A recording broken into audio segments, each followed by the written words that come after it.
Pebble Go is a database that the district subscribes to, so all of the schools have access to it, and it is designed for elementary students. So as you can see, it's very pictorial and very easy to navigate. Amphibians. If you hover over things, it will read to Mammal. you.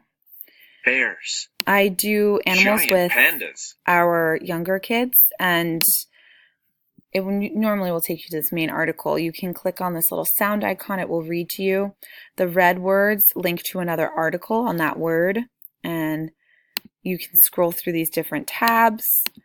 The read more will take you to related articles. And then down here at the bottom, there's 3 potential icons: video, a video of the animal, listen to what the animal sounds like, and range shows you where in the world that animal lives. And for our older students, down here on the bottom left is a citation tool. So the 3rd, 4th, and 5th graders, for their research project in digital citizenship, they are required to cite their sources, and they use this tool.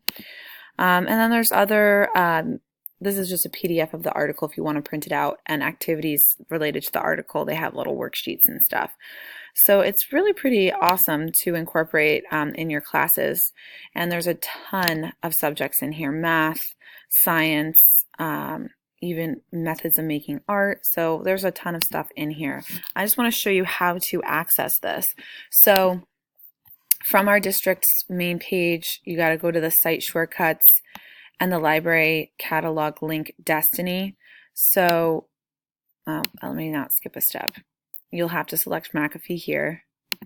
And then you get to our home page, which you might want to bookmark this. It has a lot of links to other stuff as well.